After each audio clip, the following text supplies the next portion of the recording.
Jake Sully, the protagonist of the film, introduces his family's straightforward and tranquil life in Pandora as the tribe's chief. He mentions that he and his wife Neytiri have a total of 5 children now, 2 sons Neteyam and Lo'ak, a daughter Took, their adopted daughter Kiri and a human boy named Spider. Jake continues by explaining that Kiri is the child of his beloved friend Grace, who passed away while aiding the Na'vi people in their battle against humans. Spider was left behind after everyone else went back to Earth after the humans lost their battle.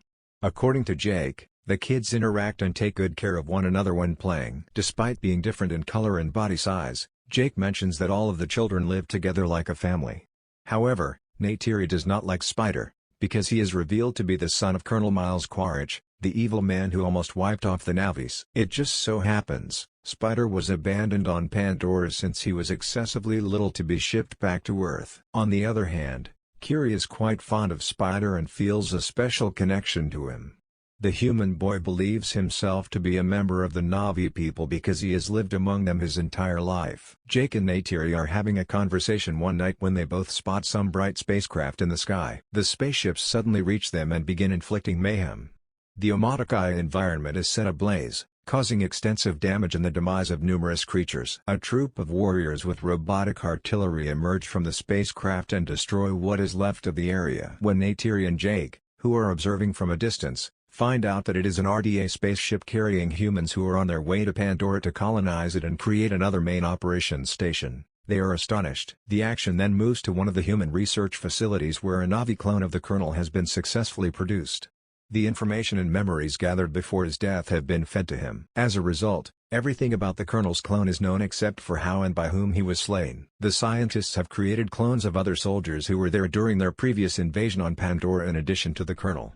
The Colonel and his troops are therefore determined to eliminate the Omaticaya and Jake in particular. Meanwhile, in an attempt to ward off the intruders, Jake leads an Na'vi army towards the RDA-trained supply lines. He successfully infiltrates it and manages to steal ammunition and food supplies. One of his sons, Lo'ak, disobeys him during this procedure and suffers an injury. Jake chastises him and tells him to be more responsible going forward. On the other hand, the Colonel runs into his superior, General Ardmore, who tells him about the Scouts, the Na'vi's flying allies. They are currently slowing down and attacking their helicopters. When Quaritch learns of this, he devises a plan to attack the woodland where they previously engaged in combat and acquire information about them. Together with his other friends, he soon makes it to the jungle. Sadly, Jake's kids are also having fun in the same woodland. Right then, the Colonel looks around their previous battlefield and discovers his robotic suit, with his remains still inside. All this is observed by Lo'ak and he immediately contacts his father with the help of a voice transmitter around his neck. After hearing this, Jake advises Lo'ak to avoid them and silently depart the area. Then, in order to make sure their kids are safe, he and Neytiri fly toward the jungle. Tragically, the humans catch Lo'ak and his siblings when they attempt to leave.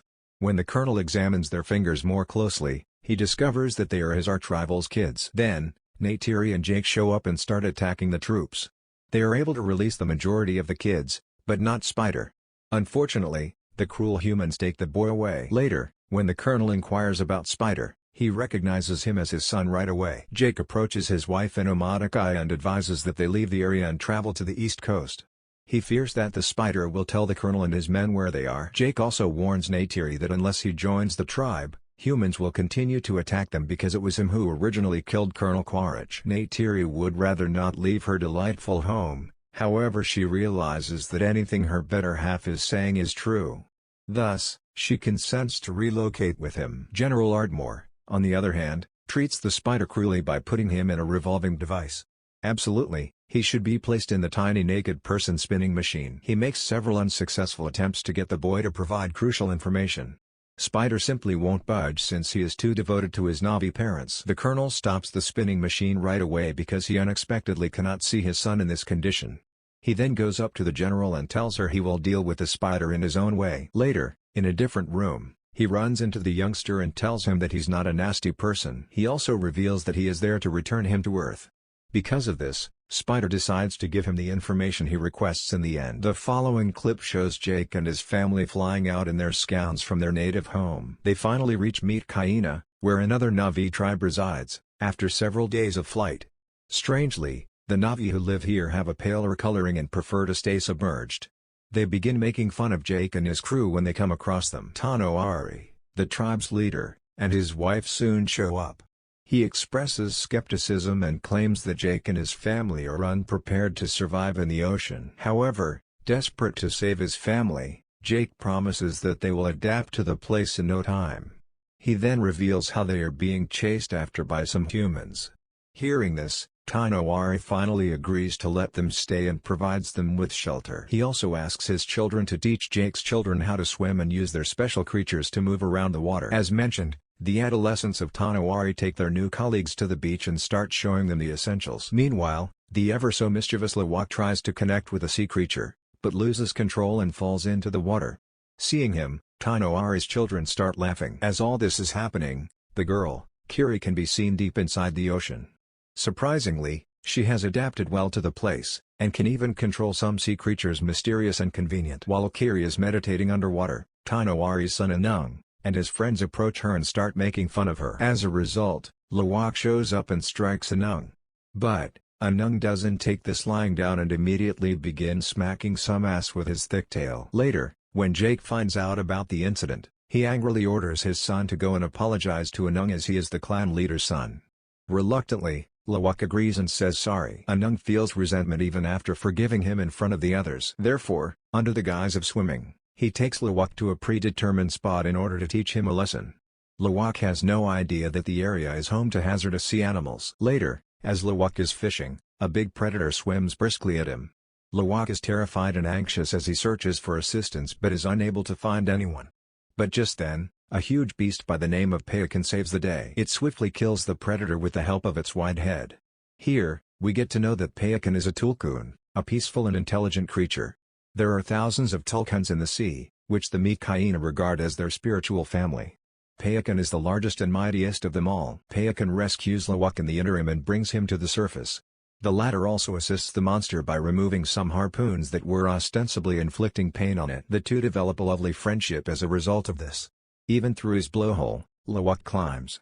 Later, when Lo'ak arrives on land, Tanawari summons him. The strict leader has found out about his son's shenanigans and wants Anung to apologize. However, the selfless Lo'ak accepts responsibility for his actions and lies that Anung had nothing to do with it. This finally makes Anung understand that the new Nabis are not so bad after all. Once some time has passed, Lo'ak rejoins his brother and friends and shares the story of how Payakan saved his life. To his amazement, no one takes him seriously. Instead, they disclose that Payakan is a murderer, which is why the other tulkuns abandoned it. Spider, on the other side, gives the colonel a briefing on some aspects of Na'vi culture and brings him to the Hallelujah Mountains to choose a scout. The colonel initially has difficulty, but soon he gets the hang of it and flies around. He soon learns where Jake might be, too, and gathers his army and marches for the Omaticaya reef. He approaches some of the Nabis when he gets there and asks whether they know Jake. When the Na'vi respond no, the wicked humans kill one of them and set their homes on fire. The Nabis maintain their position in the face of this. Faced with no options, the colonel signals his squad to go for Plan B. He now wants to murder a lot of tulkuns in the hopes that it will eventually bring Jake out. Yet, killing them has another benefit. The tulkuns possess a priceless liquid in their brains that can lengthen life. A liter of this liquid will cost millions of dollars here on Earth. The only resource more valuable than unobtainium is space whale brain goop. A few hunters soon begin searching for the sea monsters. They hit them with many trackers, knocking them out. In a heartbreaking scene, we can see a mother tulkun brutally laid to death, while her offspring lays by her in shock. Humans eventually leave, with the trackers still inside the tulkuns. The Omaticaya feel enraged upon learning that their comrades are being murdered and choose to confront the assailants. Jake calms them down by pointing out that they must first tell the tulkuns about the trackers. The only way they can stop another strike is by doing this. When Lo'ak learns this, he immediately heads over to tell his closest friend, Payakan, about it. He is joined by Anung and a few more locals. They ultimately run into Payakan and are ready to remove the tracker from him. The colonel and his hunting party, however, suddenly show up in their whale ship. Lo'ak connects to his father and tells him about them after witnessing them. He and his friends also succeed in removing the tracker from Payakan's body just in time. After this, they hide underwater while the colonel's crew starts looking for them. Meanwhile, Jake approaches Tanawari and informs him that their children are missing. This worries the latter, and he quickly orders his people to prepare for war. As soon as everyone had their weapons, they immediately started moving toward the fighting area, including Jake and Neytiri. The Colonel, on the other hand, gives the go-ahead for his team to attack the Tulkuns and search for Jake's kids. After searching, they find Kiri and Tuk, and capture them in a net. Lo'ak tries his best to tear the net but gets himself pulled to the whale ship with it. Soon, the Colonel arrives and cuffs them to the railing of the ship. He then takes Lo'ak's collar transmitter and asks Jake to surrender for the safety of his children. Having no options, Jake agrees to his conditions. At the same time, Payakan decides to save his best friend Lo'ak after seeing him shackled to the deck. He leaps onto the deck in a dangerous maneuver and begins flapping his enormous fins. This throws away a lot of soldiers and obliterates the ship. Jake and the Omaticaya attack the Colonel and his soldiers while the Colonel is distracted by this.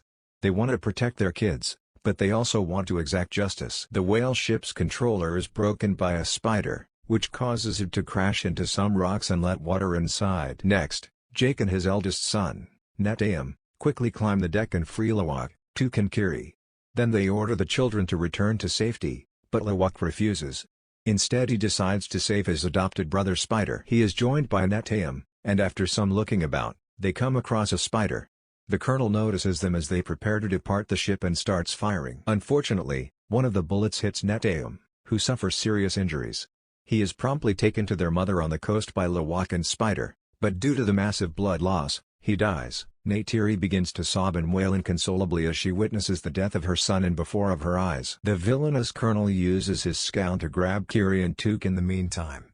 He later gets in touch with Jake and lets Jake know that he is with both of his daughters. Jake manages to calm Neytiri down after learning this knowledge and convinces her to work with him to save their daughters. The latter complies, and furious, calling her scout and grabbing her bow and arrows, she charges the ship. As soon as Jake gets close to the ship, he sets off an explosion that kills the Colonel's soldiers. Neytiri also shows up and begins shooting arrows at the remaining people, instantly murdering them all. Jake locates Tuk, his young daughter, and frees her in the meantime, but the Colonel also appears. Kiri is being held at knife point by him. Jake reluctantly surrenders his firearms after being threatened to do so. In the meantime, a vengeful Neytiri captures Spider and threatens to kill him. At first, the Colonel mentions that he has no relationship with Spider, but when Neytiri makes a small cut in the boy's chest, he immediately leaves Kiri. With this, Neytiri and her family prepare to leave, but the Colonel mentions that he will again hunt Jake down and kill him. Later, Jake realizes that he needs to eliminate the Colonel to live a peaceful life. He therefore goes back to the battleground. This time, the bitter adversaries engage in a traditional fist fight. The two go against one another stride for stride in this tough race, but in the end, Jake, our hero, triumphs. He succeeds in encircling the Colonel's neck with his arms and rendering him unconscious. Sadly, he also finds it difficult to breathe and begins to sink. But Lo'ak saves him and brings him to the surface at the same time. Later on, Payakan drags the entire family to the shore. On the other hand, Spider also pulls his biological dad out of the water and saves his life. But when the Colonel asks him to leave the place with him, Spider refuses and returns to his adoptive family. In the last scene, Neteyam's body is buried by Jake's family and the entire Omaticaya tribe at the bottom of the sea, where the lights tubes welcome him as their own. The film concludes with Jake recalling his eldest son's fondest memories and recognizing that he is in heaven with their gods.